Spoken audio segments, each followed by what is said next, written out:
I'm back with another album review. Today's review is on Hungry for Stink by L7. This is the band's fourth studio album. It was recorded by Garth Richardson and Joe Barresi at Sound City, A&M Studios, and the Clubhouse. Assistance was provided by Mike Douglas, Billy Bowers, Alex Reed, Frank Greiner, Greg Goldman, Chad Bamford, and Chris Sharma. The album was self-produced with help from Garth Richardson.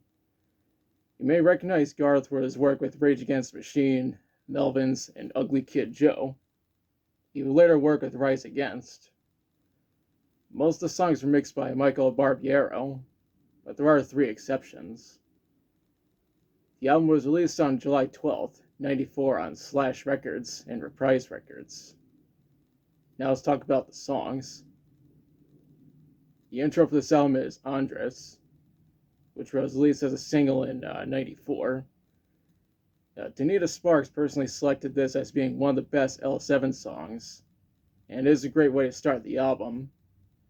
The song even received a music video. There's a link in the description. Next track is Baggage. The song is much more downbeat than the last one. A live version is featured as a B-side on the Can I Run single, but that's coming up momentarily. After that is Can I Run. The song was released as a promo single in 1995. It's also mainly rooted in grunge and hard rock. We followed up with The Bomb. The song changes gears to punk rock, which makes sense if you were to listen to it.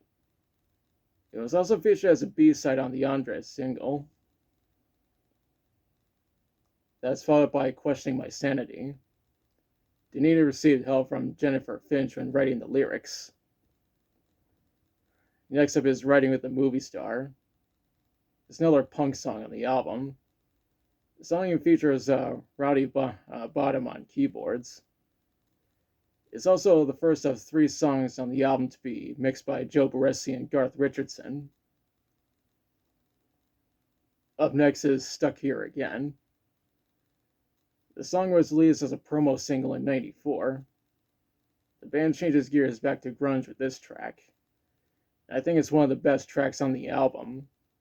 A music video was made, and there's a link in the description. What comes next is Fuel My Fire. The switch gears back to punk rock with this track. This track received additional engineering from Paul Dugray. What's really cool is that the Prodigy later recorded a cover of the song, and they nailed the shit out of it. The track after that is Freak Magnet. The band stays in the realm of punk for this song. What comes after that is She Has Eyes. The band moves back to grunge when you get to this track. The second to last track is Shirley. This is the second song that Garth and Joe mixed, and the last song to be in the realm of punk rock. This track even features samples from the movie Heart Like a Wheel. I have not seen that movie, but maybe someday I'll check it out. The outro for this album is Talkbox. This has the distinction of being the longest song on the album at 6 minutes and 6 seconds. Paul Dugray also worked on this track. It was also the last track on the album that Garth and Joe mixed.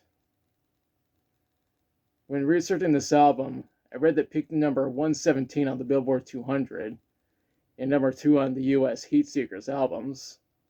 It was also number 26 in the UK, 47 in Sweden, and 57 in Australia. The critics really liked this album. Now for my thoughts. I think this is a great album overall.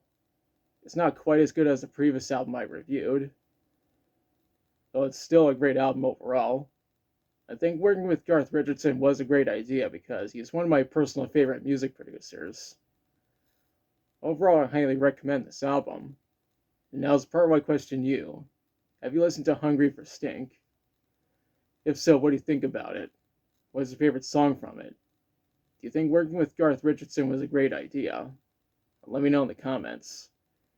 If you liked the video, be sure to like, share, and subscribe. Be sure to press the notification bell to notify of future videos. Thanks for watching, and I'll be back soon with another review.